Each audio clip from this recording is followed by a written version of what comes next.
नमस्कार, आदाब, सत श्री अकाल। स्वागत है आप सभी का आपके अपने यूट्यूब चैनल पर। आप सबके एग्जाम के लिए एंशियंट हिस्ट्री की क्लास चल रही है, जो आपके आने वाले एग्जाम के लिए बहुत ही हेल्पफुल रहेगी। अगर आप RPF, railway, NTPC, group D, SSC GD, RO, PET, लेखपाल, बीपीएससी, बिहार शिक्षक भर्ती परीक्षा, यूपी सुपरटेट या किसी भी एग्जाम की तैयारी कर रहे हैं और आपके एग्जाम में जीके जीएस क्वेश्चन आते हैं, तो क्लास आप सबके लिए बहुत ही हेल्पफुल रहेगी। पहले हम क्या करें, एंशियंट हिस्ट्री की पूरी थ्योरी को, हर एक इंपॉर्टेंट पॉइंट को पढ़ लेंगे। इसके बाद हम इसके प्रैक्टिस क्वेश्चन को भी सॉल्व करेंगे, जिससे किसी भी तरीके का क्वेश्चन है, पेपर का लेवल चाहे एडवांस लेवल है चाहे नॉर्मल है, आप आसानी से सारे क्वेश्चन को सॉल्व कर पाएंगे। तो हम पढ़ रहे थे कि देखो क्या हुआ था कि एक मगध महाजनपद था। जैसे 16 महाजनपद थे, उन 16 महाजनपद में सबसे शक्तिशाली जनपद था वो था मगध महाजनपद। मगध महाजनपद के अंतर्गत कुल 7 वंशों ने शासन किया। 7 वंशों में शासन किया और सबसे अंतिम शासक जो था आपका सातवाहन वंश। सातवाहन वंश की स्थापना किया था सिमुक ने। अब सातवाहन वंश के बाद कोई ऐसा योग्य शासक नहीं हुआ जिसने पूरे भारत को, अखंड भारत में शासन कर पाया। अब जब कोई योग्य शासन नहीं हुआ, अलग अलग डिवाइड हो गए, जैसे थानेश्वर अलग हो गया, कन्नौज अलग होगा, प्रतिहार अलग हो गया, वर्धन वंश अलग हो गया। अब इसी का फायदा उठाया विदेशी आक्रमणकारियों ने। विदेशी आक्रमणकारियों ने क्या किया, भारत में आक्रमण करना प्रारंभ किया। तो मुख्य रूप से 4 विदेशी आक्रमणकारी आए, उन्होंने भारत में अपने अपने वंशों की स्थापना किया। तो जैसे भारत का, प्राचीन भारत का इतिहास पढ़ते हैं, तो इन 4 वंशों के बारे में भी हमें पता होना चाहिए।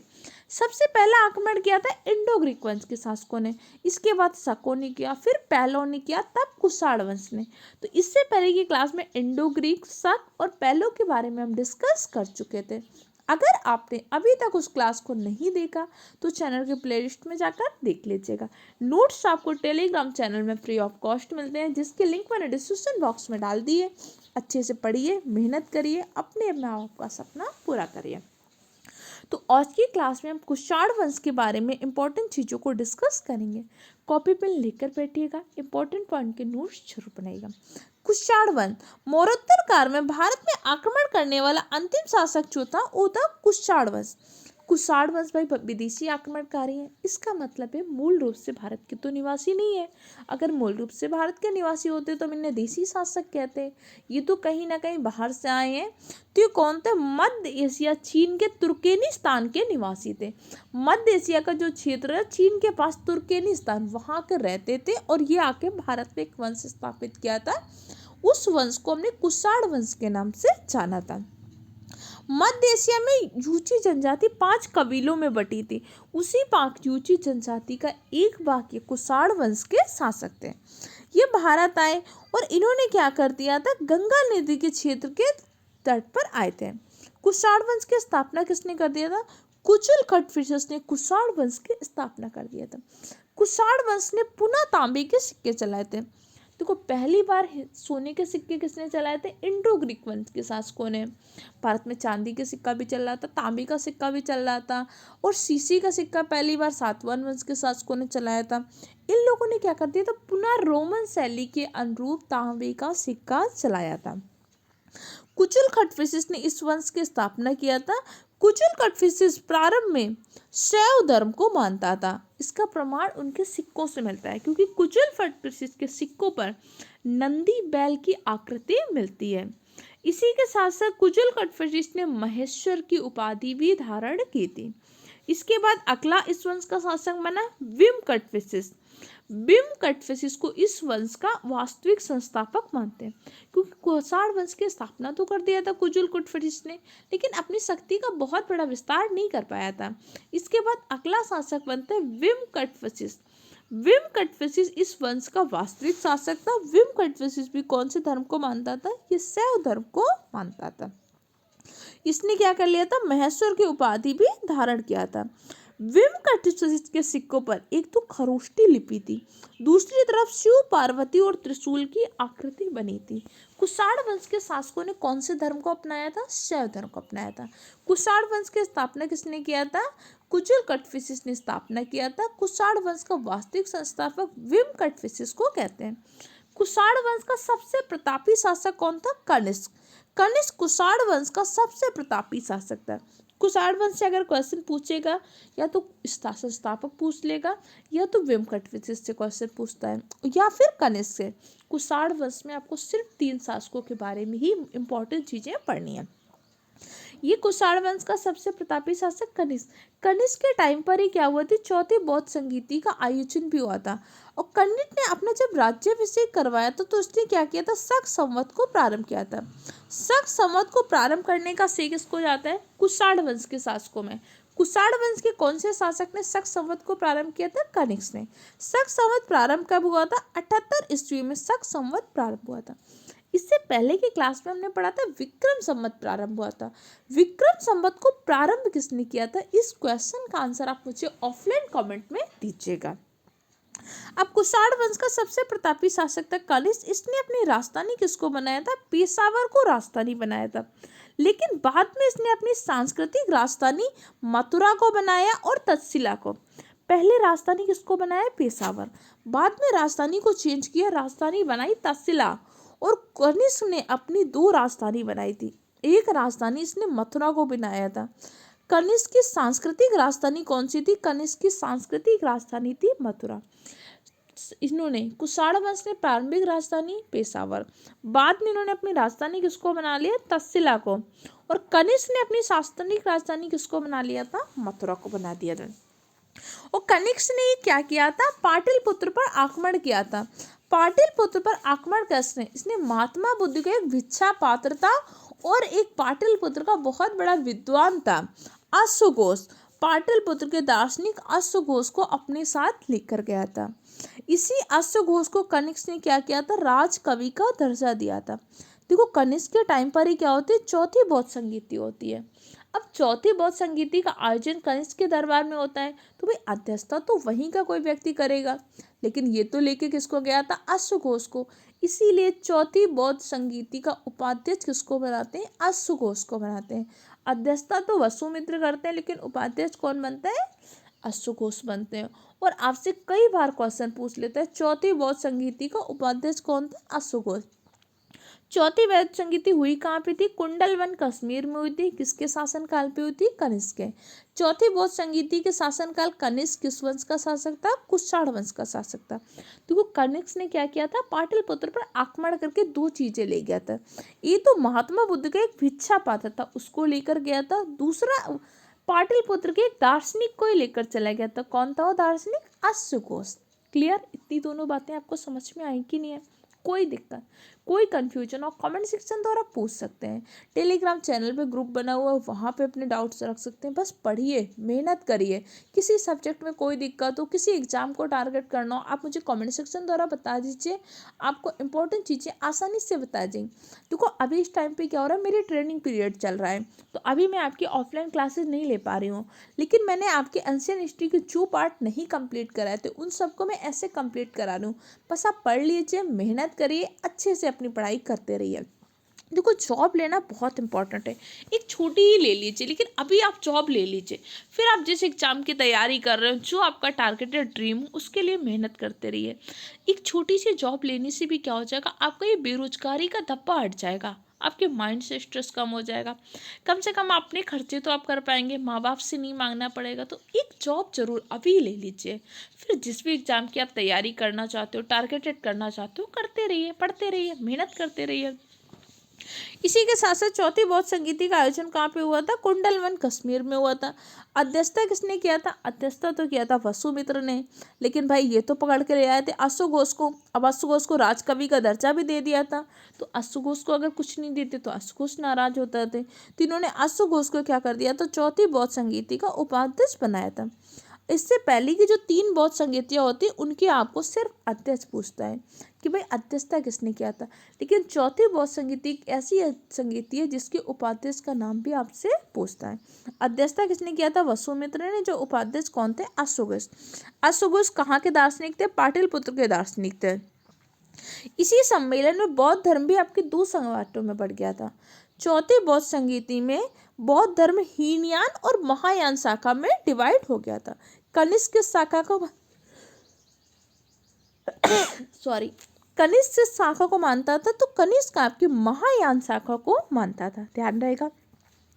बौद्ध धर्म दो भागों में कब बट गया था? हीनयान और महायान में चौथी बौद्ध संगीति में बट गया था। कनिष्क महायान शाखा को मानता था। क्लियर हो गया? कनिष्क के प्रयास से बौद्ध धर्म की महायान शाखा का प्रचार मध्य एशिया और चीन में ही हुआ था। देखो, अशोक के बाद अगर किसी ने बौद्ध धर्म का बहुत अच्छे से संपोषण किया था, वो किया था कनिष्क ने, क्योंकि अशोका के बाद कहीं ना कहीं क्या हो गया था, बौद्ध धर्म धीरे धीरे कम हो रहा था। पुष्य में शुंग आए थे, उन्होंने पुनः वैदिक धर्म की स्थापना किया था।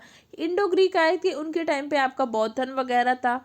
कुषाण वंश ने पहले क्या किया, सौर धर्म को माना था, लेकिन जब ये कनिष्क शासन बना तो इसने बौद्ध धर्म का बहुत अच्छी तरीके से संपोषण किया, बौद्ध धर्म का संवर्धन किया। ये बौद्ध धर्म की कौन सी शाखा से जुड़ा हुआ था? क्योंकि चौथी बौद्ध संगीति में आपका बौद्ध धर्म भी दो भागों में बट गया था, हीनयान और महायान। तो कनिष्क क्या था, महायान शाखा से जुड़ा हुआ था। इसने इतना प्रचार प्रसार किया था, जहाँ के मूल निवासी थे कुषाण। चीन और मध्य एशिया में भी क्या हुआ, बौद्ध धर्म का प्रचार प्रसार हुआ। कनिष्क के दरबार में कुछ महत्वपूर्ण विद्वान रहते थे, उनसे क्वेश्चन पूछता है। जैसे कनिष्क के दरबार में पार्श्व रहते थे, वसुमित्र रहते थे, अश्वघोष रहते थे, नागार्जुन रहते थे, चरक रहते थे। भाई वसुमित्र तो पहले इनके दरबार में रहते थे। अश्वघोष को इसने पाटलिपुत्र में आक्रमण करके ले आया था। चौथी बौद्ध संगीति की अध्यक्षता किसने किया था? चौथी बौद्ध संगीति की अध्यक्षता किया था वसुमित्र ने। जबकि चौथी बौद्ध संगीति के उपाध्यक्ष कौन थे? अश्वघोष थे। इसी के साथ साथ अश्वघोष ने किताब भी लिखी है, बुद्ध चरित्र। बुद्ध चरित्र किताब किसने लिखी है? अश्वघोष ने लिखी है। चरक, चरक क्या था? चरक ने किताब लिखी है, चरक संहिता। देखो, हमारे वहाँ पे क्या होता है, पहले जो डॉक्टर शपथ लेते थे वो शपथ होती है हिप्पोक्रेटिस शपथ। 1 जुलाई को हम कौन सा दिवस मनाते हैं? 1 जुलाई को हम डॉक्टर्स डे के रूप में मनाते हैं। पहले चिकित्सा विज्ञान का जनक किसको कहते हैं? हिप्पोक्रेटस को। तो पहले डॉक्टर कौन सी शपथ लेते थे? हिप्पोक्रेटिस शपथ लेते थे। लेकिन अब हमारे यहाँ के डॉक्टर कौन सी शपथ लेंगे? चरक शपथ लेंगे। चरक हमारे भारत के बहुत बड़े वैद्य थे, बहुत बड़े चिकित्सक थे। तो अब जो डॉक्टर शपथ लेते हैं, कौन सी शपथ लेते हैं? चरक शपथ लेते हैं। अच्छा, 1 जुलाई को हम डॉक्टर्स दिवस मनाते हैं, तो किसके जन्म दिवस को? डॉक्टर विधान चंद्र राय, डॉक्टर वीसी राय के जन्म दिवस को हम डॉक्टर डे के रूप में मनाते हैं। डॉक्टर विधान चंद्र राय पश्चिम बंगाल के मुख्यमंत्री भी रह चुके हैं, याद रखिएगा, इंपॉर्टेंट पॉइंट है।